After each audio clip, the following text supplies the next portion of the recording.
Piscando, velho. Agora tá. Tá piscando?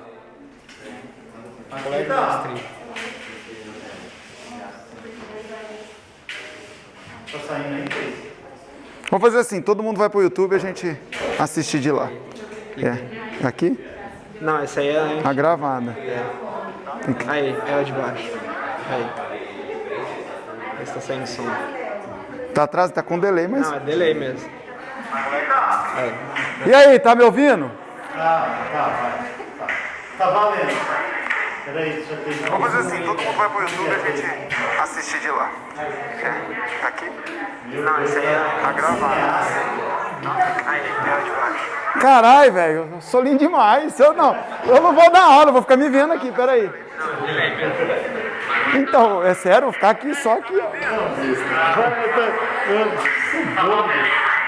Tem delay, negão. Tem delay, eu sei, agora eu quero me ver de novo aqui, ó. Caralho, velho, é muita lindeza pra um cara só. Caralho, velho. Para de falar palavrão, professor. Bom dia! Nossa, que bom dia, xoxô, Juliano. Oi. Fala bom dia pro Gerbas, velho. Tinha que cantar. Bom dia. Eles não aprenderam a levantar e cantar. Boa tarde, professor, como... Você lembra dessa? E aí, crianças, tudo bem? Como é que é, Juliano? Criancinhas? Criancinhas de titio. Amores, eu não sei se todos me conhecem, alguns sim, outros não. Sou o professor Gerbas, Peu Gerbas, meu nome é Pedro, mas se me chamar de Pedro eu não respondo.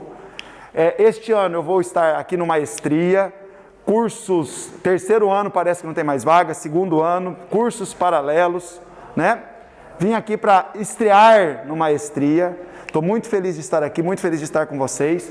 Se alguém precisar de alguma informação do titio, tem um Instagram, Mergulhando na Química, onde eu ponho vídeos de curiosidades, não são curiosidades, tudo aplicado à química, né? Meu telefone para alguma informação, meu WhatsApp. E nós vamos fazer uma revisão para o Enem, Enem 2021. Espero que todos estejam calmos com a prova de humanas, que segundo informações não estava tão pesada, né? Sim ou não? Não. Não? Estava difícil? Tava tranquilíssimo. Tranquilíssima, foi o que eu ouvi. Você também achou tranquila? Mas não corrigiu, então não corrija. E esse ano nós vamos fazer, agora domingo, nós vamos fazer a prova, nós não, vocês, né? Eu vou estar pescando, não estou brincando. Nós vamos fazer a prova de Ciências da Natureza, Química, com o titio, Física, Matemática, Juliano, Biologia, Belan. Então, tudo tranquilidade, creio que todos aqui foram alunos deles, né? Durante o ano. Alguns foram meus alunos, né, Iluminanda? A outra que eu esqueci o nome, cadê a menina que eu não aprendi nem o nome dela, não é que eu esqueci. Várias aqui, aí de máscara que eu não conheço mesmo. E nós vamos, o que eu resolvi? Eu peguei uma lista para vocês, o Enem tem algumas questões muito características, não na questão, não é que vai repetir a questão do ano para o outro, mas a resolução é muito parecida. E coisas que o aluno, senão eu vou deixar aquela menina louca ali. Eu tenho que, pode me corrigir, professor, para de ir para lá, para de... Então tá bom. São questões características e cuidados que eu peço que o aluno tenha na hora da prova. É muito importante este cuidado. Tem questões que elas parecem do fim do mundo, que o aluno começa a ler a questão e fala, meu Deus, não vou saber nem por começar. E às vezes, com um único conceito que o aluno tem, um único conceito, ele elimina basicamente todas as alternativas. Aí eu vou chutar. Não tem chute para mim. Não tem chute. Tem eliminação de alternativas e aí você vai escolher aquela mais compatível. Tem questões absurdas, alternativas absurdas, que o próprio texto não sei, contradizido, não existe a palavra. É contraditória a questão com o texto. Agora começou o português, a Iluminanda vai me corrigir pra caramba aqui. Eu tenho uma dificuldade um pouco grande com o português. Então, crianças, e às vezes também eu tenho que prestar atenção no texto. Eu sei o conceito, eu sou bom, eu tenho o conceito e vou direto e pulo o texto. Às vezes a pergunta é outra. Essa questão é um típico caso do que o aluno errou por não ler o texto. Muitos alunos, e eu sempre coloco nas minhas revisões para o Enem, as questões que dão mais plantões, que o aluno vai mais tirar dúvida. Se a maioria vai tirar dúvida da questão, eu posso julgar uma questão fácil. Mas se a maioria dos alunos vão até mim atrás daquela questão, é que para eles a interpretação não foi adequada. Eles não conseguiram interpretar aquela questão e é difícil, que é um caso típico da questão. Enem adora, ama processo físico e químico e ama separação de mistura. Você tem que dominar o processo de separação de misturas, você tem que dominar o processo químico e físico. Quando o titio dá aula de processos químicos e físicos, o que a gente lembra? Ah, eu aprendi assim. O físico é o que dá para voltar e o químico não volta. Para, se você falar isso, eu choro. Eu choro. Ah, químico não volta, então a gente vai parar de estudar reações reversíveis. Nós vamos parar de estudar equilíbrio. O que é equilíbrio? É uma reação química que vai e volta. Então, como é que fenômeno químico não volta? Lá no 9º ano, se o seu professor te ensinou que o químico não volta, eu até deixo. Depois, não. O que é um processo físico? É um processo em que não há alteração da matéria. As substâncias continuam exatamente a mesma. Então, o que eu peço para o aluno? Se você conseguir equacionar, você não erra a questão. Processo físico. Mudança de estado físico. Água líquida para água gasosa. O que eu tenho antes? Água. E depois? Água. O que é isso? Uma ebulição, uma evaporação, uma calefação? Deixou de ser água? Não, então é físico. Dá para voltar? Não importa se dá para voltar, é físico. Rasguei papel. O que eu tinha antes? Celulose. O que eu tenho depois? Celulose. Você não vai conseguir colar o papel de novo se você picou. Não volta e é físico. Certo ou não? Agora eu vou queimar. Queimar é sempre químico. Eu vou queimar papel. Queimar papel não, vou queimar metano. Como é que eu queimo alguém? Reagindo com quem? Com oxigênio. Eu preciso que vocês participem da aula. Eu não sei falar para a parede. Senão eu vou começar a cantar. Eu agora estou falando às paredes. Eu preciso de vocês aqui. Metano. Gás veicular. Eu vou queimar. Comburente. Oxigênio. Oi, moça. Como você chama? Júlia. Você foi minha aluna já, Júlia? Não. Não, Júlia. Júlia, toda queima dá o quê? Água e gás carbônico. Então, Júlia, você vai errar no Enem se você não prestar atenção no que o professor Gebas vai te ensinar agora. Júlia, você me disse que toda queima dá água e gás carbônico. Eu vou fazer um doutorado na área de educação um dia para descobrir certos mitos. O aluno, por que o aluno acha que toda queima dá CO2 e água? Vai ser o primeiro mito que eu vou estudar o porquê, porque não é. Júlia, já queimou bombril? Não. Não teve infância, hein, Júlia? Pega uma folha, um pedaço de bombril, bota fogo e roda. Dá de rodinha assim, ó. Nunca fizeram isso? Isso é um monte de fagulhas. Você está queimando bombril. Sabe do que o bombril é feito? Basicamente ferro. Como é que eu queimo o bombril, Júlia? Muito bom, Júlia. Você me disse que vai dar gás carbônico e água.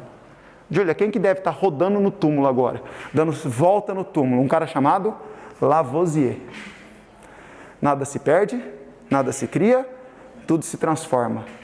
Eu tenho como ferro virar carbono e hidrogênio? Não. Então, e eu queimei bombril. O que dá a queima do bombril? Da palha de aço, para não fazer propaganda no YouTube? Óxido de ferro. Toda queima produz óxidos do combustível. Óxido do combustível. Alguém comburente reagindo com alguém combustível, comburente, óxidos. Por que eu vejo colegas dizendo que toda queima dá CO2 e água? Colegas, às vezes, professores. Porque 96,14% das queimas, segundo o professor Alisson, que é bom de dado, ele tem dado para tudo, percentual para tudo, vai ser professor aqui também. Toda queima de compostos contendo carbono e hidrogênio, e a maioria dos combustíveis do nosso dia a dia, a maioria, não todos, dos combustíveis do nosso dia a dia, tem carbono e hidrogênio. E a maioria das questões que você faz nos vestibulares são combustíveis com carbono e hidrogênio. A maioria, não todas. E os combustíveis que têm carbono e hidrogênio, estes sim, quando queimados, dão CO2 e água. Quando a queima é completa, porque eu posso ter uma queima incompleta, que vai dar monóxido de carbono, que vai te matar asfixiado, que é a lareira dentro de casa, que é bonito, é chique, principalmente em Campo Grande, um frio da porra que faz aqui, fazer uma lareira, não ventilei o ambiente e principalmente não fiz a exaustão, porque a queima de uma lareira nunca é completa, é um ambiente pobre em oxigênio. E se o ambiente é pobre em oxigênio, eu começo a gerar monóxido. E se eu começo a gerar monóxido, eu posso morrer o quê? Asfixiado. E ele não vai me avisar que está ali. Vai me dar uma sonolência, vou desmaiar e vou morrer. Se eu quero ter lareira, eu tenho que dar um jeito de tirar isso aqui. Vou mandar embora por um exaustor. A chaminé da lareira, mas ela tem que funcionar. Se eu quero usar um aquecedor a gás para a água da minha casa, eu preciso ter um bom exaustor de monóxido. Porque por melhor que seja o meu queimador, eu sempre vou gerar CO2 e numa outra reação vai gerar monóxido.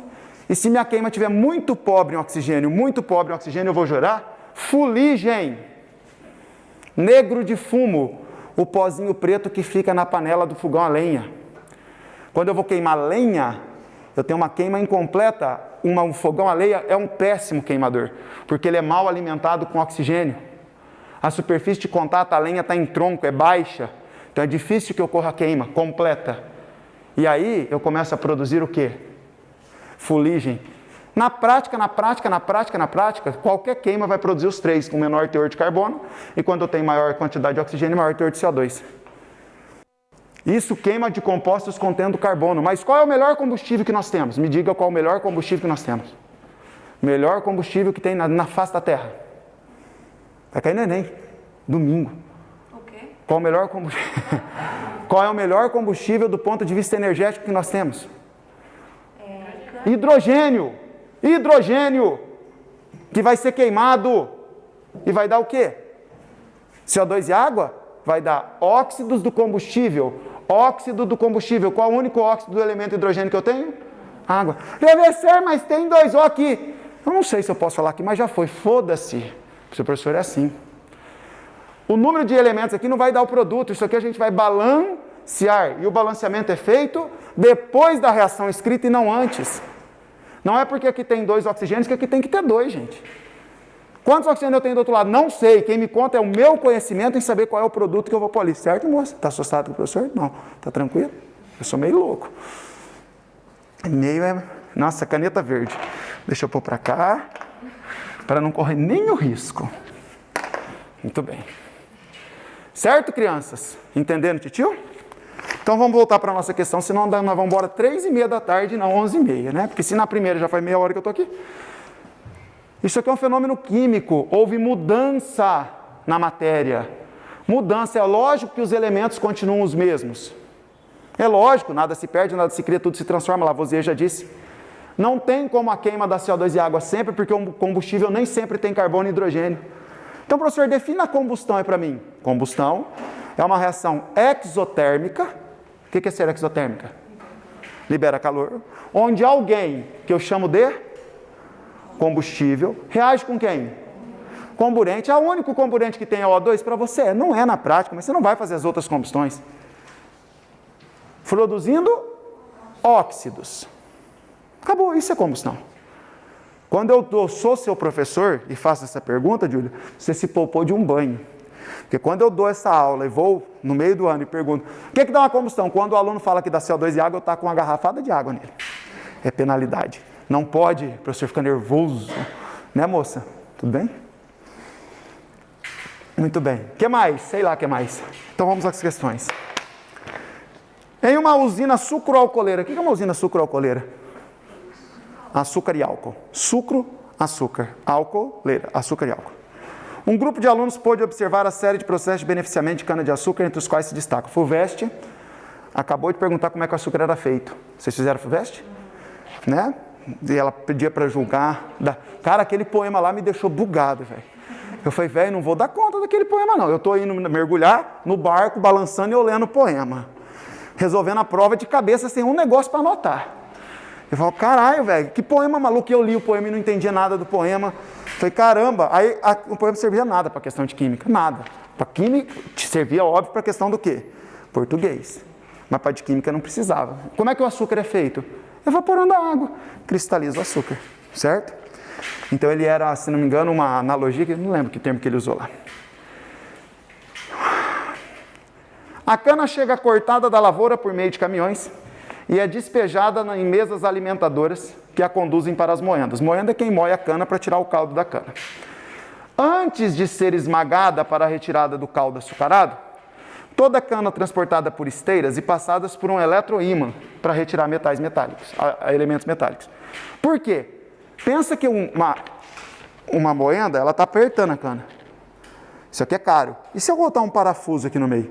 A pressão que essa moenda foi programada para gerar não é para apertar um parafuso, e sim uma cana.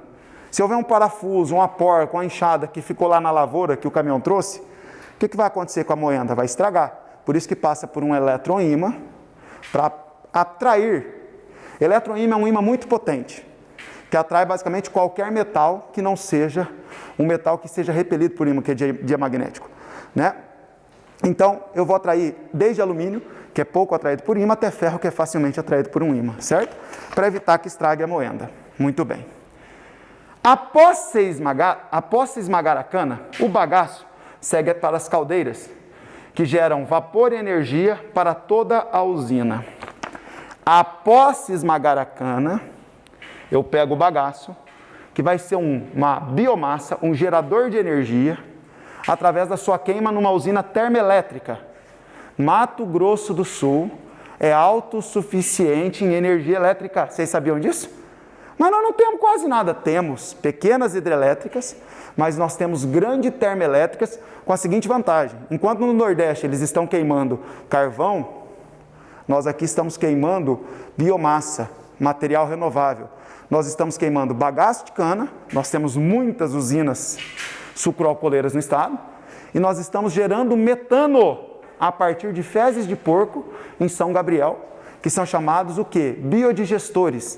São sacos, onde eu coloco matéria orgânica, a matéria orgânica decompõe, gera uma mistura de gases, onde há predomínio do metano, eu queimo o metano, gero calor, que movimenta uma termoelétrica. Lembrando que uma termoelétrica funciona como? O calor aquece a água, que vira vapor, entra num sistema pressurizado e move a turbina.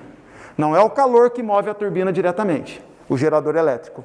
O calor de uma termoelétrica é para fazer o quê? Aquecer a água, que vai circular sob pressão, movendo uma turbina. Por isso que as usinas nucleares são termoelétricas. Usina Angra 1, Angra 2, elas usam urânio para gerar calor. A fissão do urânio gera calor, que é bom esse barulho, ótimo, que aquece a água, certo ou não? Que vai gerar energia. Numa usina termoelétrica, na verdade, o gerador de energia é o movimento da água pressurizada. Só que para a água virar vapor, eu preciso de uma fonte de calor, que pode ser energia fóssil.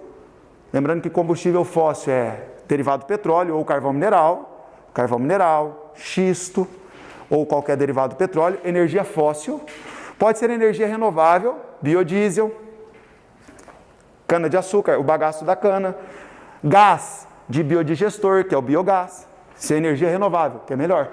Ou pode ser uma energia nuclear, fissão nuclear do urânio, fissão nuclear de materiais radioativos, gera calor, que aquece a água, que entra sob pressão, gerando uma energia num gerador de energia, num dínamo. Certo? Como se chama a moça? Não? Você chama Júlia também? Não.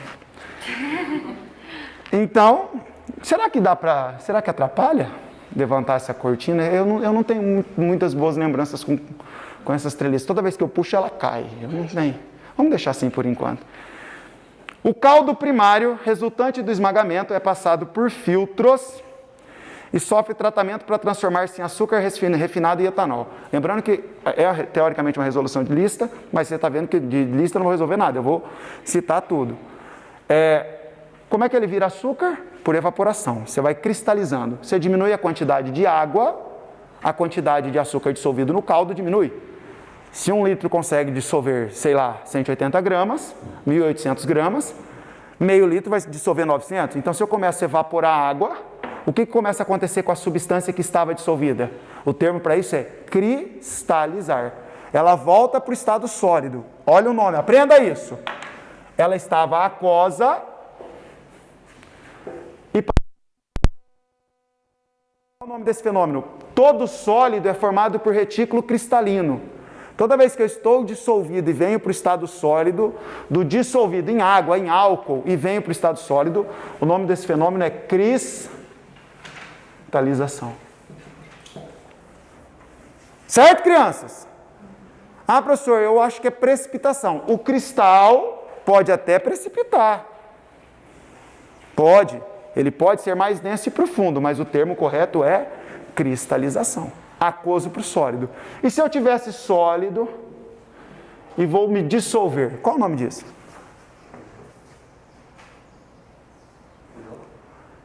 Fusão é do sólido para o líquido. É derretimento. Sólido para o aquoso? Dissolução. Por isso que eu fico brigando. Você tem 10 exercícios para fazer, você não vai acabar o primeiro. Eu fico brigando com as receitas de programa de cozinha. Principalmente com aqueles churrasqueiros famosos, que não chamam mais churrasqueiro, que mandam você jogar a carne. O Juliano falou que eu tenho que desenhar. Tá a carne e ele joga sal. Dali um pouco esse sal some, forma uma... Aí o cara fala, o sal derreteu. Porra, 800 graus tá a carne. O que é derreter? Passar de que estado para que estado? Sólido para o líquido. O sal estava sólido. Ele se dissolveu na água que ele mesmo retirou da carne por osmose. Então ele não derreteu. Joga o sal até ele derreter sobre a carne. Ah, vai se ferrar, não derrete. Dissolve. Derreter. Derreter é completamente diferente de dissolver. Derreter, sinônimo é de fusão, sólido para o líquido. O gelo derrete, o metal derrete. Ah, mas o metal pode dissolver? Pode dissolver também. Se você pegar ácido nítrico, você diz que dissolve o ouro. Na verdade, você transformou o ouro em outra substância. Na verdade, água régia, você dissolve o ouro. Tem que tomar cuidado. Derreter, a substância não muda. Dissolver, ela também não vai deixar de ser quem ela era, vai mudar o estado de agregação. Açúcar sólido, açúcar aquoso. Açúcar sólido, açúcar aquoso. O termo dissolver, ele é mais liso do que quiabo. Eu posso me ferrar com ele. Eu posso garantir para vocês que toda vez que o termo derreter for usado corretamente, é um fenômeno físico. Porque o que é derreter? Do sólido para o líquido. Toda vez que eu usar o termo dissolver, é físico ou químico? Depende da frase. Vou explicar por quê. Dissolvi sal de cozinha. NaCl, sólido. Na+, aquoso. Cl- aquoso. Eu dissolvi. Isso é físico ou isso é químico?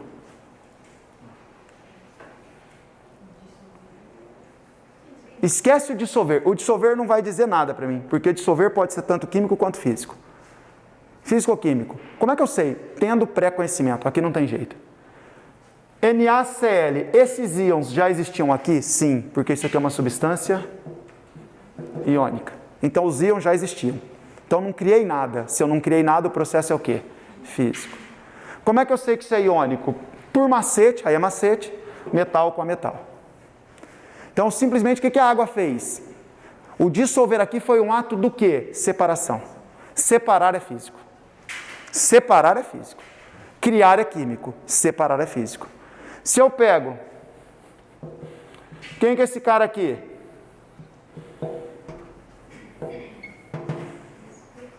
Glicose, frutose, galactose, me diga que ele é uma hexose. É um açúcar de 6 carbonos. Entre eles pode ser a glicose. Pus na água.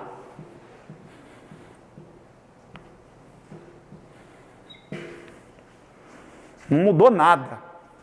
Só mudou o estado de agregação. Aqui eles estavam, todas as moléculas estavam juntinhas e aquelas estão ligeiramente separadas. Deixou de ser C6H12O6? Não. Físico, certo ou não? Agora eu vou pegar e vou dissolver ferro.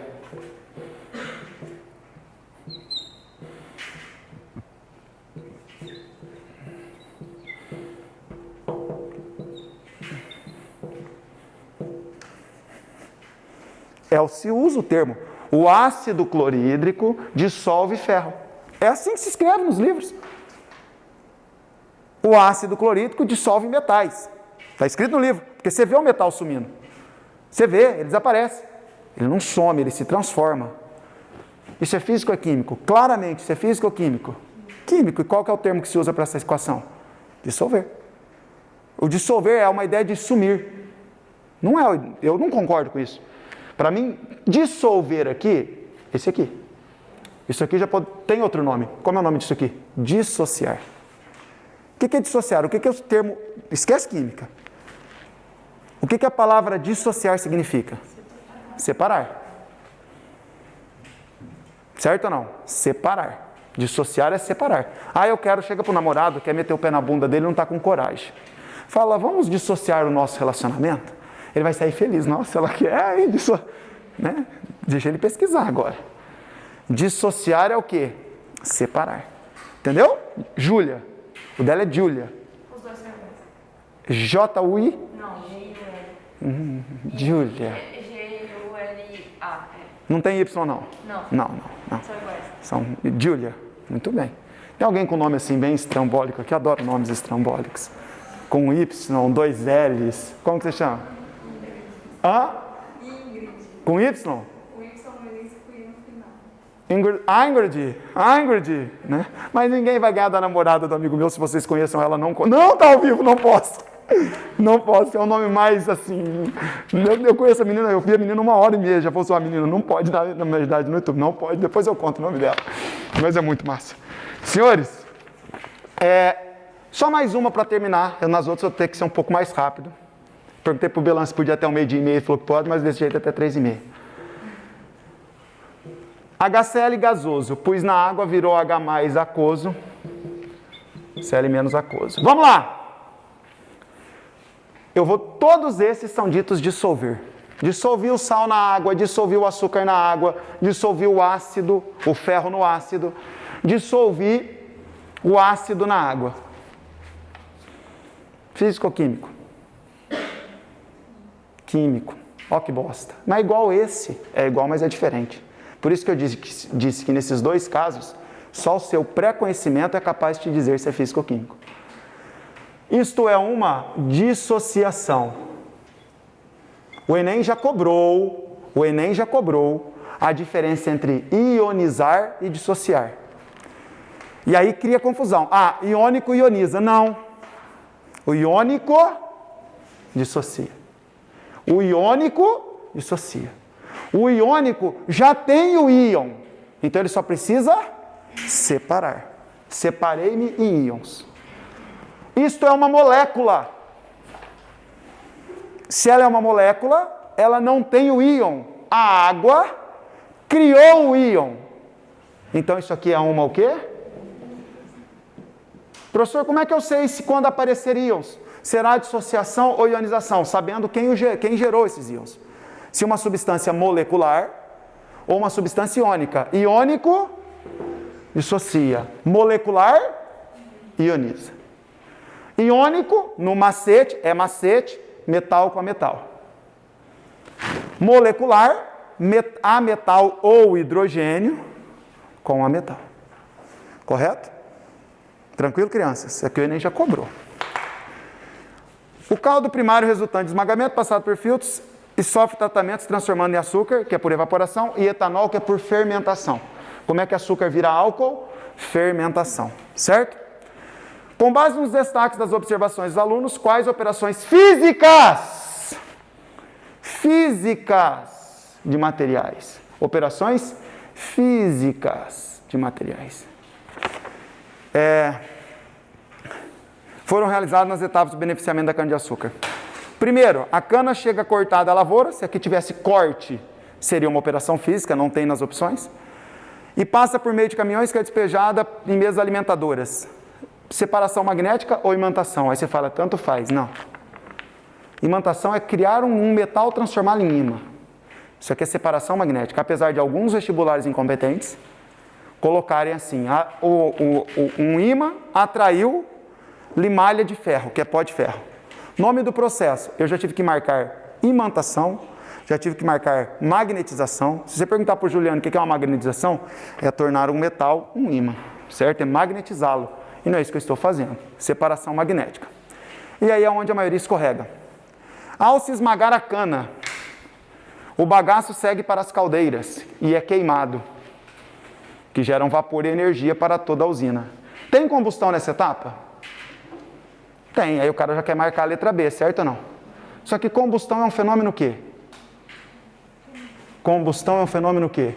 Químico. Eu não quero, ele pediu fenômenos físicos. Não pode marcar combustão. É aí que a maioria errou nessa prova. é extração. O que é extrair? É você pegar e tirar alguma coisa de um meio natural. É um processo de separação. Separação de matéria, processo físico. Extrair o caldo da cana. Quando você vai fazer um extrato de tomate, você extrai o caldo do tomate. Quando você está bebendo tereré, você está fazendo uma extração. A água está extraindo parte da erva. Café, extração. A água extrai parte do pó. Isso é extração, certo? E por último, e o Enem adora extração. Não sei se vocês já fizeram uma prova, que para mim foi a questão mais mal feita do Enem até hoje, que ele botou umas folhas numa sauna que via um vapor e tirava o cheiro. Lembra dessa questão? E a maioria não sabia o que era ali. Estava muito claro. Isso é nitidamente uma o quê? Extração. O nome correto é extração por arraste de vapor. O Enem colocou extração por arraste, detonou o aluno. Eu nunca vi por arraste. É porque o vapor está arrastando as substâncias, certo? E o caldo primário resultante do esmagamento é passado por filtros. Filtração. Correto ou não? Então, qual é a nossa alternativa correta? C. Pessoal do ao vivo aí, do YouTube, eu devia estar projetando isso aqui para vocês verem a questão, né? Eu sou incompetente, né? Agora já foi. Depois eu vou fazer o seguinte, vou pedir vou colocar no do Maestria ou no meu Mergulhando na Química, o link para essa lista aqui, esse PDF. Para quem está no grupo. Mas e quem chegou do nada lá? Então, eu vou pôr para eles, porque eu fiz propaganda no meu Insta. Falei que de manhã, ao invés deles ficarem assistindo o Globo, eles podiam vir para cá.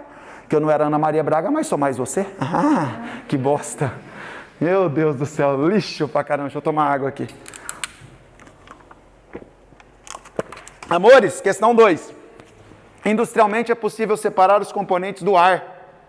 O ar é uma mistura de gases. Homo ou hétero? Toda mistura que envolva apenas gases é homogênea, né? Acontece que o ar que eu respiro, o que essa máscara faz? Filtra, além de incomodar. Eu não me incomodo mais com ela de verdade.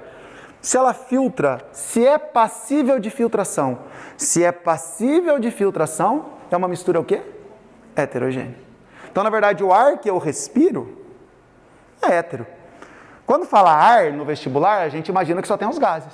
Se ele der uma qualidade, esse ar que respiramos, e pode cair da máscara. Caiu na Unicamp, que as máscaras N95 são menos eficientes do que máscaras de seda e algodão. Olha que mágica, né?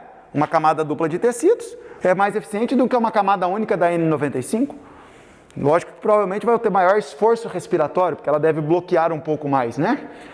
Professor, eu sinto falta de ar. Você não está sentindo falta de ar, né? Que está incomodando, mas o ar está passando, porque os gases não são filtráveis, a parte gasosa passa. Eu estou tentando segurar o vírus, as gotículas, o aerossol, que é onde está o vírus, né?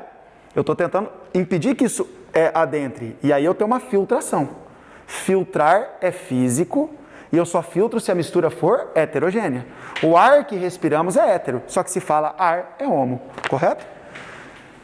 Com esse processo obtém-se os gases oxigênio, nitrogênio e argônio. Nesse processo o ar é comprimido. O que é comprimir? Aumentar a pressão, tecnicamente. Comprimir é aumentar a pressão, que consequentemente causa uma redução de volume, certo? Aumentei. Eu também posso comprimir sem mudar o volume. Tem que mostrar, né? Falou, termina, né, Júlia? Como que você comprime sem mudar o volume?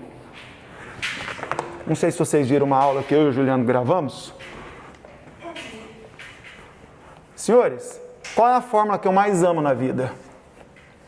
Não tem fórmula melhor que ela no mundo. PVNRT, equação de Clapeyron. O que é comprimir? Aumentar a pressão. Tem como aumentar a pressão sem mexer com o volume?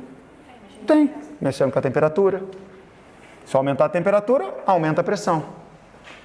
Se aumentar o número de mols, aumenta a pressão. Se eu tenho um cilindro e vou enchê-lo, o volume do cilindro é constante. O volume de um frasco, o volume de um gás é o volume do recipiente. Concorda ou não? Questão da Unicamp. Que parecia difícil, era a mais fácil de todas.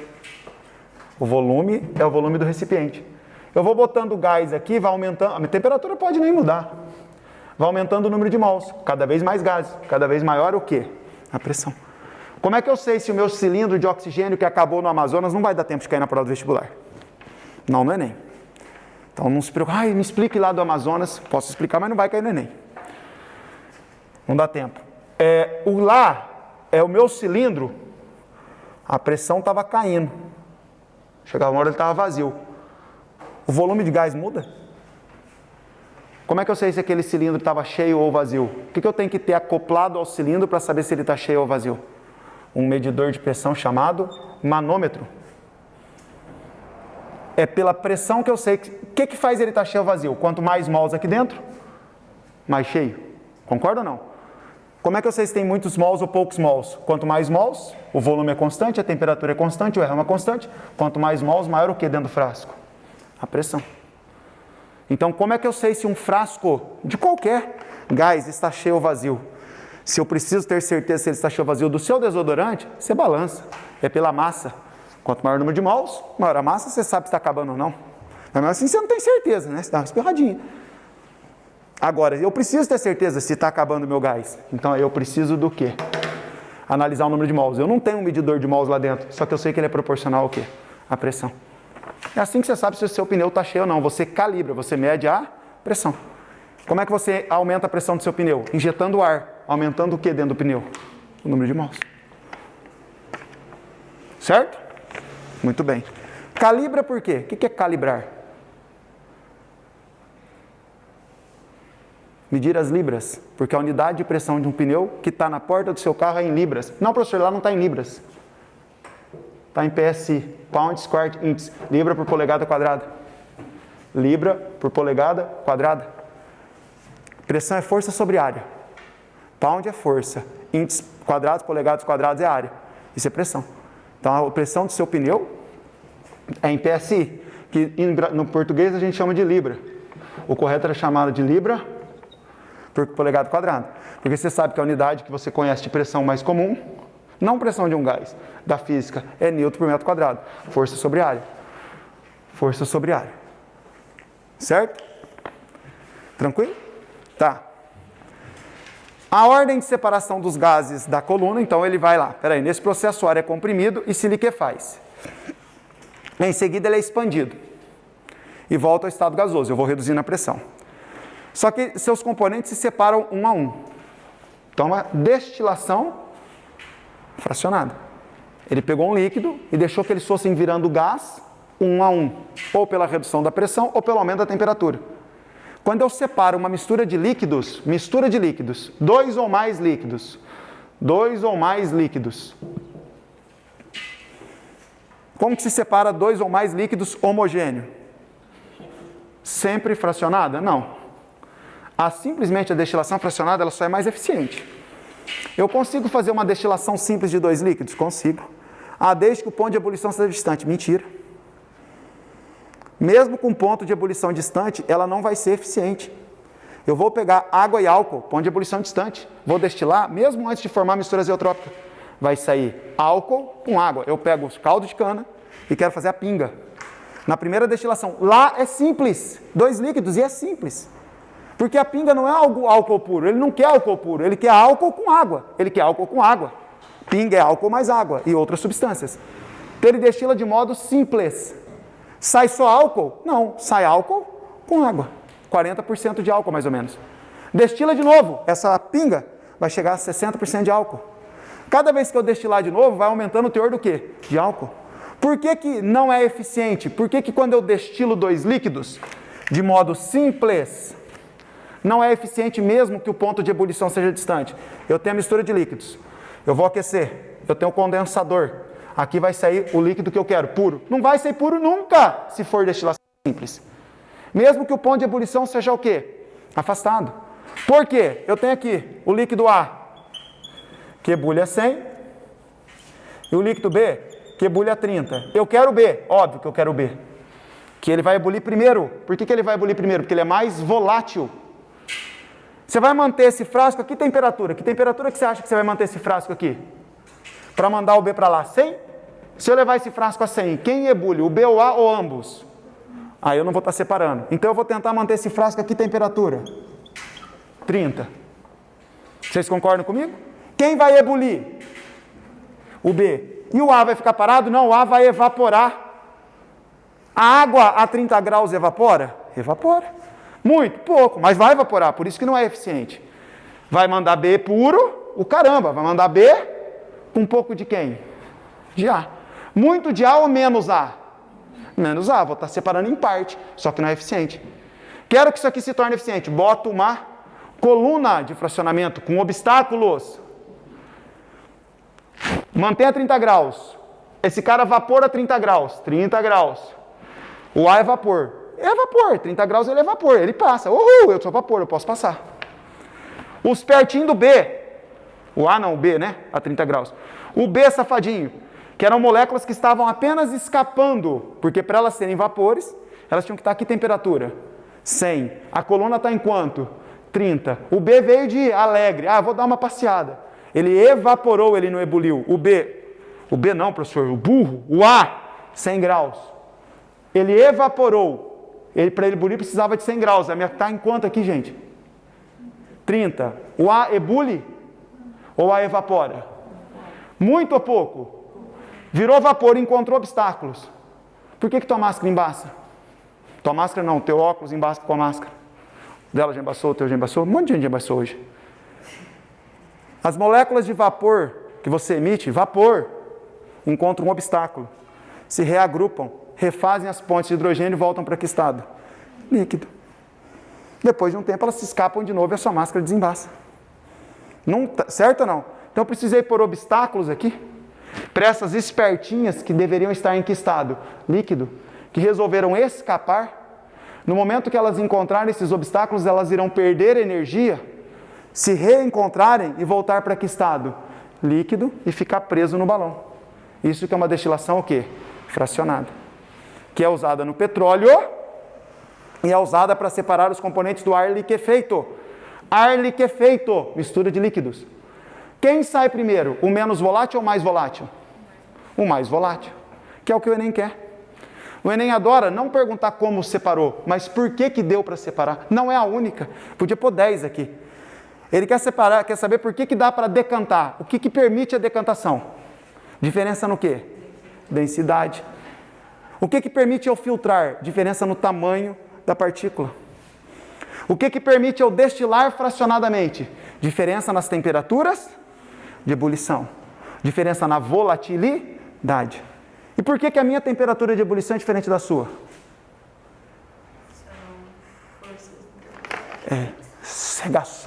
Regaçou, de novo, duas. Porque são forças intermoleculares o quê? Diferentes. Eu pergunto sempre na minha aula de estado físico. A, B e C. Esse ebule é 30, esse ebule é 40, esse ebule é 50. Na verdade não é isso que eu pergunto. Estou confundindo minha pergunta. Eu pergunto por que a substância... Pode ser. Por que as substâncias têm diferentes temperaturas de ebulição? Por que as substâncias têm diferentes temperaturas de ebulição? Por que na verdade eu tenho sólido, líquido e gasoso? Por que isso é sólido, isso é líquido e o ar é gasoso? Aí o cara fala por causa da organização. A organização não é a causa, é a consequência. Por causa da temperatura ambiente. A temperatura ambiente é só um parâmetro. Não é a temperatura ambiente que está me formando. Essas são as minhas interações. Certo ou não? Por isso que você decorou que todo composto iônico é o quê? Sólido à temperatura ambiente.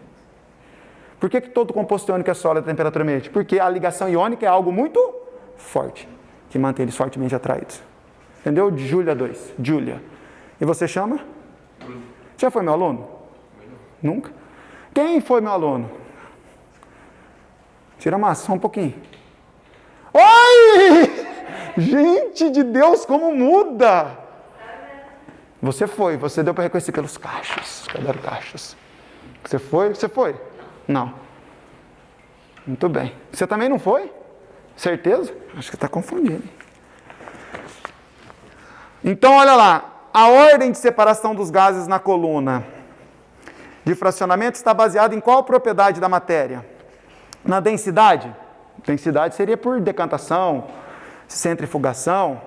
Na pressão parcial dos gases, pressão parcial é quanto tem de cada um, do percentual. Independente do percentual, quem que vai destilar primeiro? O mais volátil. Certo ou não? Eu posso ter 4% de acetona aqui e 97% de água, e qual vai destilar primeiro? A acetona. Certo? Na capacidade térmica, eu nem sei o que é capacidade térmica, nem sei. Na condutividade térmica, isso eu deixo para física. Na temperatura de ebulição dos gases, ou seja, o gás com menor de temperatura de ebulição, o mais volátil, separa-se primeiro. Certo? Vocês notaram que as questões estão servindo apenas de pano de fundo para revisões, né? Mas essa questão 3 foi assim, um orgasmo intelectual, a hora que o ano passado, foi ano passado que ela caiu, eu estava vendo a prova e li essa questão 3 e tive um acesso de felicidade ao lê-la. Quem foi meu aluno de ligações químicas sabe que eu tenho raiva absoluta de uma palavra, octeto. O octeto, foda-se o caralho do octeto. O octeto é quase uma fraude. É quase uma fraude. Eu tenho que ensinar o octeto? Eu tento não ensiná-lo. A maioria das substâncias para se estabilizar atinge o octeto. É quase uma mentira. Se você atingir o octeto, que são 8 elétrons na última camada, você se tornará estável? Sim, sim, óbvio que sim. Você precisa atingir o octeto para ser estável? Não, óbvio que não. E o aluno acha que sempre tem que ter 8 e deixa de fazer coisa. Pagar o quadro inteiro. O problema do octeto é que ao invés de facilitar, o aluno deixa lá 8 elétrons na última camada, deixa eu fazer T8. Aí quando a questão não é, quando o cara não atinge o octeto, ele não acha que não entende a matéria. O que me irrita é que pouquíssimos elementos químicos vão permitir que você, vão atingir o octeto numa questão de vestibular. Fica sempre nos mesmos exemplos. E na prática não se reflete isso. Vou mostrar. Vou mostrar o que eu estou querendo dizer. Fica mais... Professor, Oi. você vai dar aula pra gente mais algum dia? Quinta-feira. Das 10 às 11h30. Nesse mesmo bate-local, nesse mesmo bate-canal. Olha lá. K2L8... M2. Quem é esse cara? Não importa. O elemento X. Se ele quer atingir o octeto, quem garante? O vestibular, né? Para ele atingir o octeto, ele tem que perder 2. Concorda? Se ele perder 2 elétrons, ele atinge o octeto. Quando eu perco 2 elétrons, começa a sobrar 2 prótons. Esse cara era um átomo. Quantos elétrons ele tinha? 12. Se eu disse que ele era um átomo, ele é neutro. Átomo neutro é pleonasmo. Quantos prótons ele tinha? 12. Ele perdeu 2 elétrons. Então agora ele está com quantos elétrons? Quantos prótons? 12. Ele não perde próton, né? Qual é a carga desse cara? É só você ver o saldo, gente. Para descobrir a carga é o saldo. Estão sobrando 2 positivas. Ele é um cátion mais 2. Então, o elemento X, para se tornar estável, tem que formar um cátion mais 2. Eu não sei se ele tem que formar um cátion, mas eu sei que se ele formar um cátion mais 2, ele será o quê? Estável. Tá. Você conhece esse cara aqui?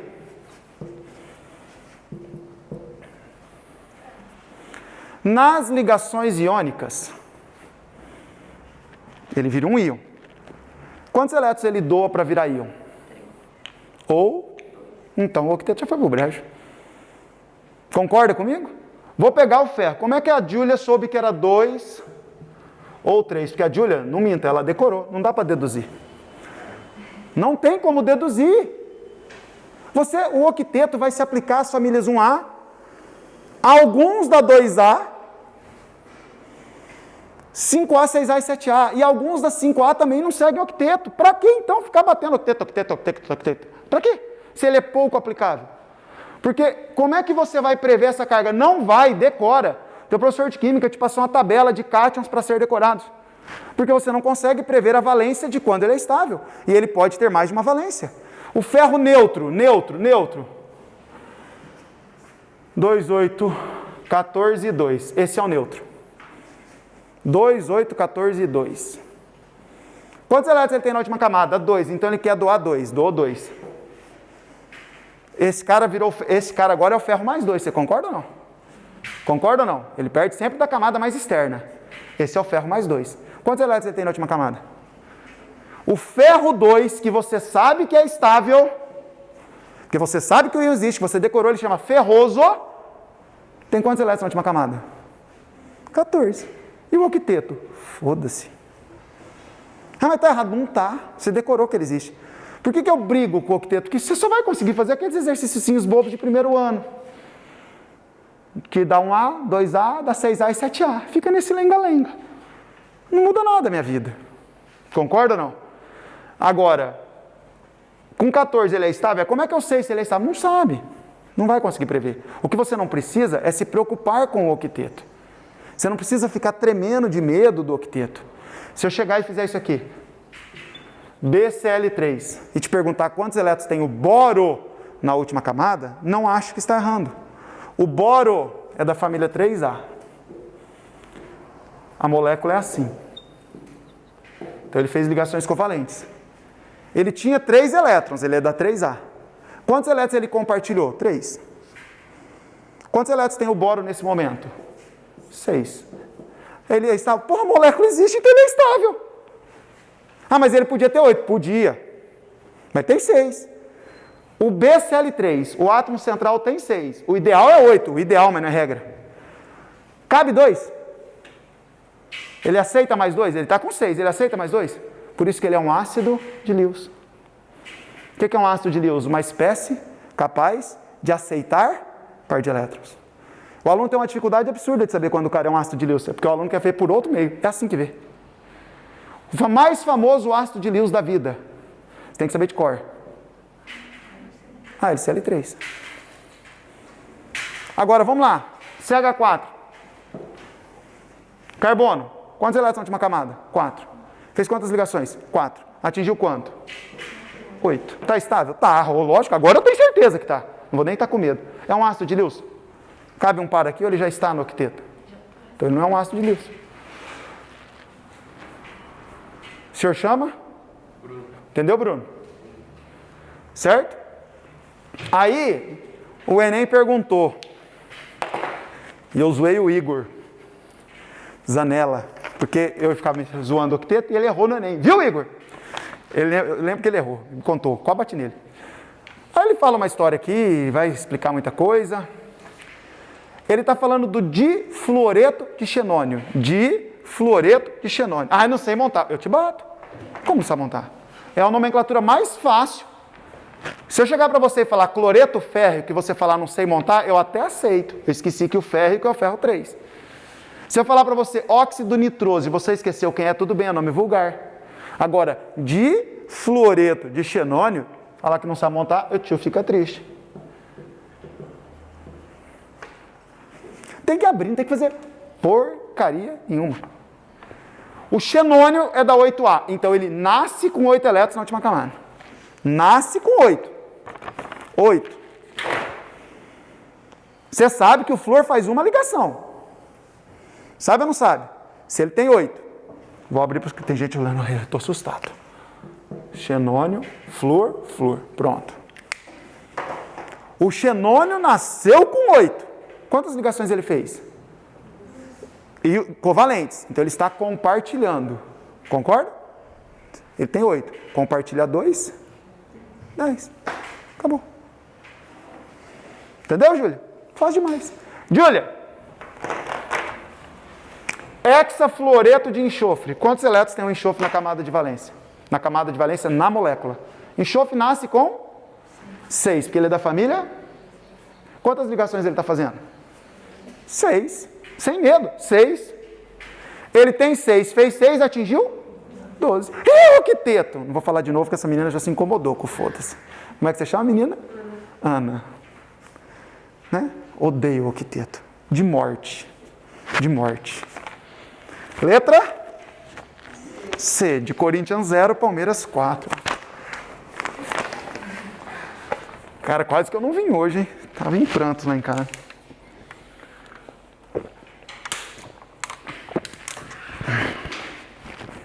Quatro.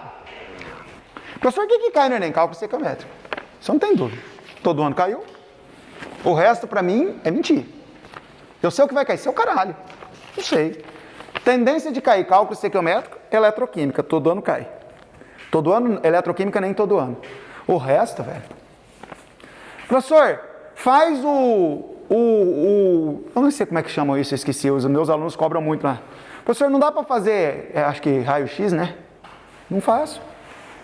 Ela é simplesmente saber quantas questões já caíram, não vai quanto se repete a prova. A não ser que seja uma banca de 20 anos iguais, igual era o FMS. Quando era o FMS vestibular somatório, eu podia falar para o aluno, estuda isso que não vai cair, estuda isso que vai cair, estuda isso que vai cair assim. Eram 20 anos, os mesmos caras fazendo a prova, professor Onofre, Salgado Siqueira. Eu sabia o que ele ia cobrar, o que ele não ia cobrar, eu sabia onde ele ia errar na prova. Mas eram 20 anos da mesma banca, basicamente. 20 exagero, mas eram uns 10, 12 anos a gente estudando a prova. Agora, prometer para vocês, não adianta que o aluno não vai escutar isso de mim. Eu posso falar, caiu tantas vezes, aí tudo bem, mas que vai cair de novo, não posso garantir.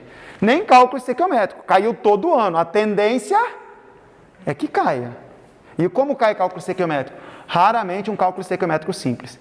Sempre envolvendo rendimento, pureza, etapas, sempre. E onde o aluno tem dificuldade? Rendimento. Rendimento às vezes é bravo, mas vamos lá.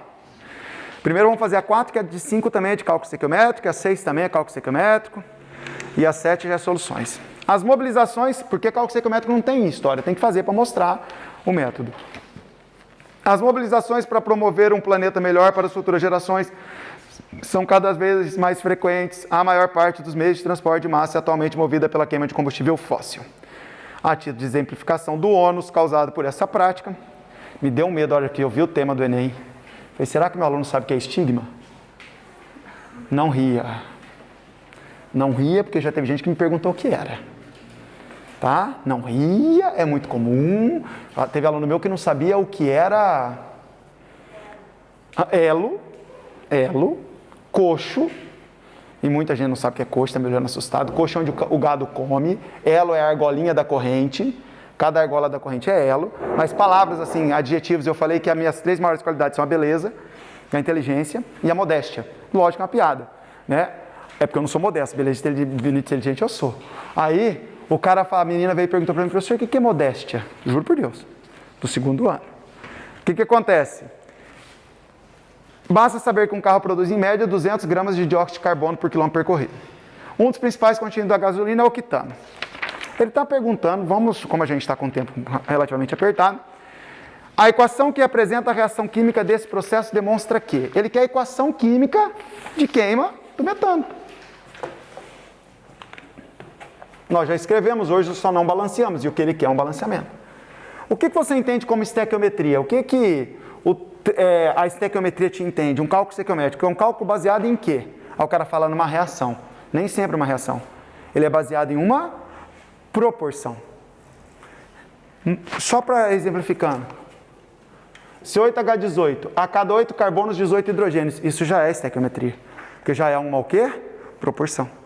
No octano, eu sei que quando eu encontrar 8 átomos de carbono, eu encontrarei 18 átomos de hidrogênio. E agora só basta mudar as proporções. A cada 8 mols de carbono, 18 mols de hidrogênio. A cada 8 dúzias de carbono, 18 dúzias. O aluno tem uma dificuldade, é só trocar a unidade, certo? Mas vamos lá para a questão em si. Ele quer queimar metano, CH4 mais O2, CO2 e água. Isso é uma combustão. Concorda? Como é que eu faço o balanceamento de uma combustão? Balanceamento, a parte química é igual aos dois lados. A dica, aí entra dicas do professor. Qual é o jeito mais fácil de balancear uma combustão? Quem me lembra?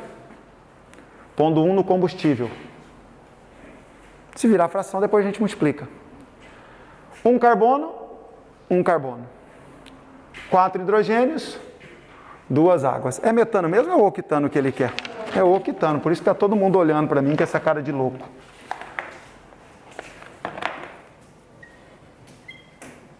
Lógico, é o octano. 1 carbono, 8 carbonos, 18 hidrogênios, são quantas águas? 9 águas. Aí eu pergunto, quantos oxigênios eu tenho aqui? Não sei. Tem que falar não sei, você não pôs o coeficiente. Quando você aprender a falar não sei, você vai achar que você não errou. Porque tem gente que fala, errei. Não errou, você não acabou. Quantos oxigênios tem desse lado? Não sei. Então olha do outro. 16 mais 9, 25. 25 Os. Aqui eu tenho 2. 25 sobre 2. Certo? Não gostei dos coeficientes. 1, multiplica tudo por 2. 2, 25, 16 e 18. Vamos deixar as duas opções. No processo, há liberação de oxigênio sobre a forma de O2. Não, há consumo. Comburente. O coeficiente estequiométrico para a água é 8 para 1 octano. 1 octano, 9 águas. Está errado. No processo, há consumo de água. Errado. Produção. O coeficiente estequiométrico para oxigênio é 12,5 para 1 octano. 1 para 25 sobre 2, 12,5. Letra D. Sem cálculo, né? Só vendo se o aluno sabe montar uma reação de combustão e entender o balanceamento. Agora tem cálculo. Questão 5. A produção de ácido envolve aquecimento de minério de ferro junto com carvão e carbono. O que é aço? Aço. Uma liga envolvendo quem? Ferro. Carbono. Quem que é mais forte? O homem de ferro ou o homem de aço? O homem de aço é o super-homem. Ferro puro esfarela na sua mão. Então o homem de ferro está fudido. Porque ele é de ferro, ele não é de aço. Né? Não sei como é que ele aguenta tudo, aquela paradinha que eu não vejo, mas eu sei que ele é um herói. Homem de ferro está ferrado. O ferro puro é chamado de ferro doce, ele esfarela na sua mão. Né? Então eu tenho que botar carbono para que ele aumente a resistência à tração. Por isso que se coloca carbono. Tá. A produção de ferro envolve aquecimento de minério de ferro junto com carvão. O produto é chamado de ferro gusa e contém cerca de 3,3% de carbono. Ferro gusa é uma mistura de ferro mais carbono tendo 3,3%. Uma forma de eliminar o excesso de carbono, que eu também não posso ter muito carbono,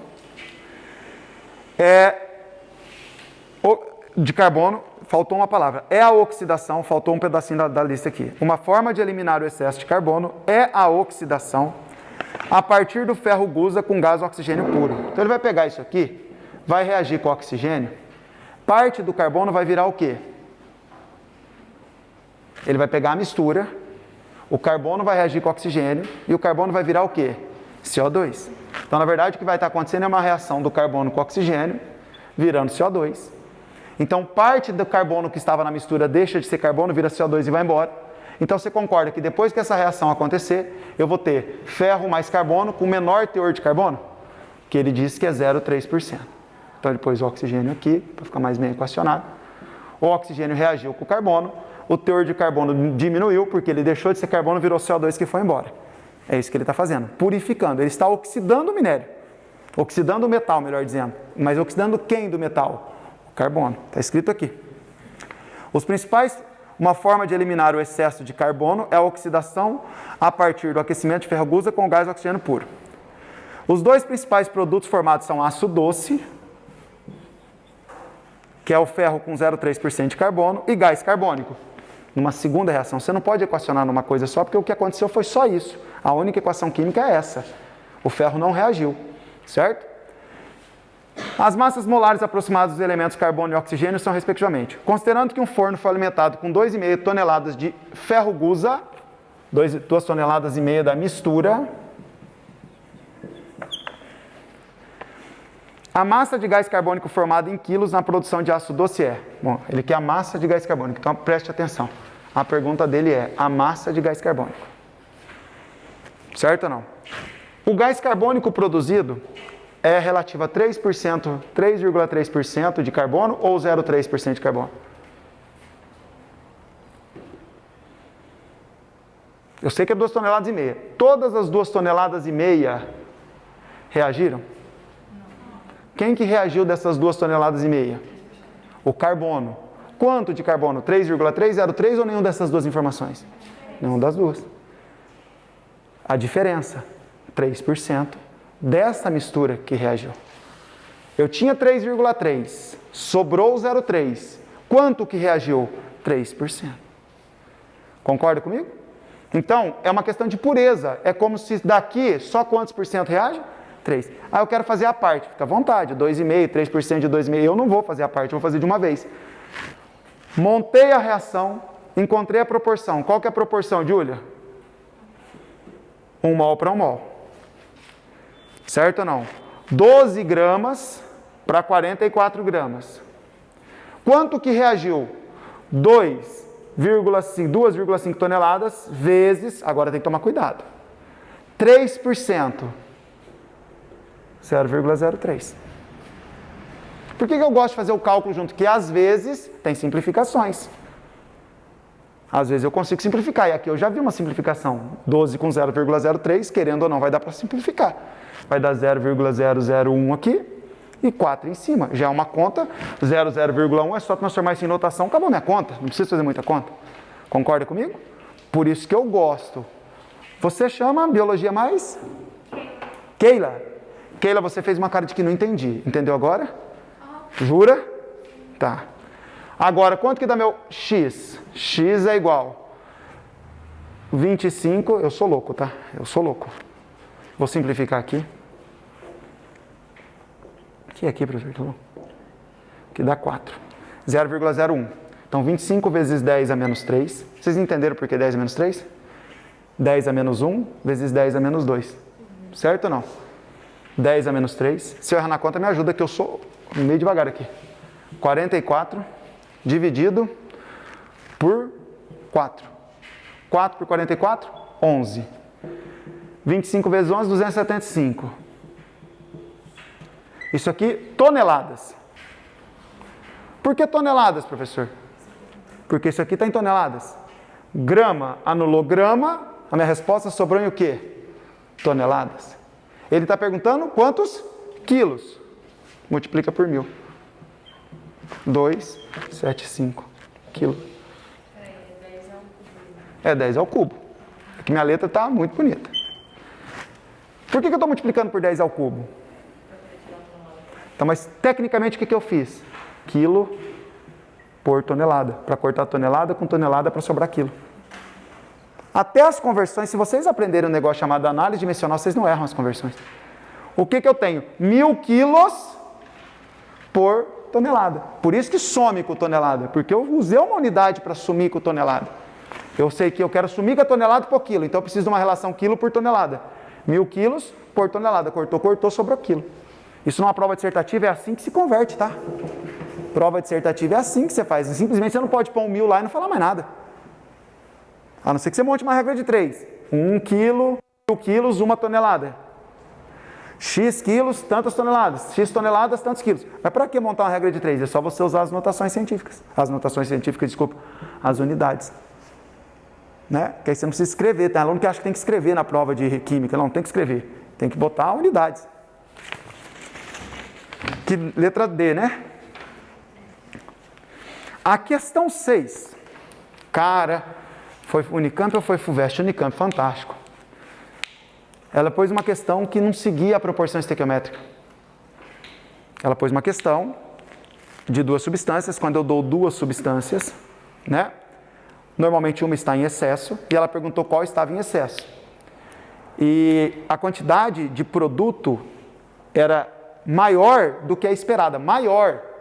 Normalmente, quando tem rendimento, a quantidade de produto é menor. E ele me deu a quantidade de produto, e era maior do que a esperada.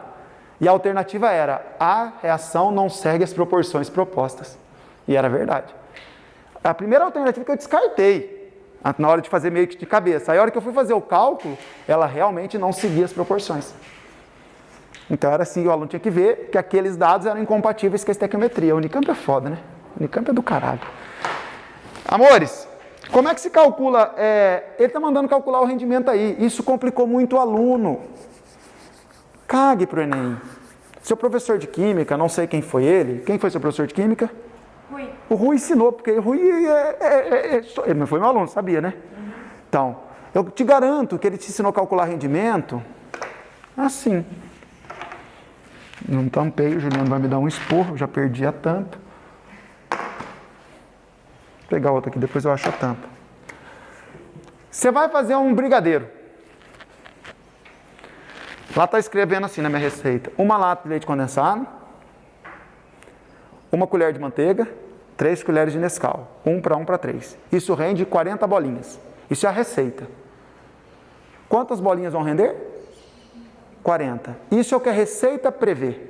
Então, aquilo que o cálculo estequiométrico prevê, aquilo que segue a receita, ele me diz que se eu usar 12 gramas, eu vou obter 44.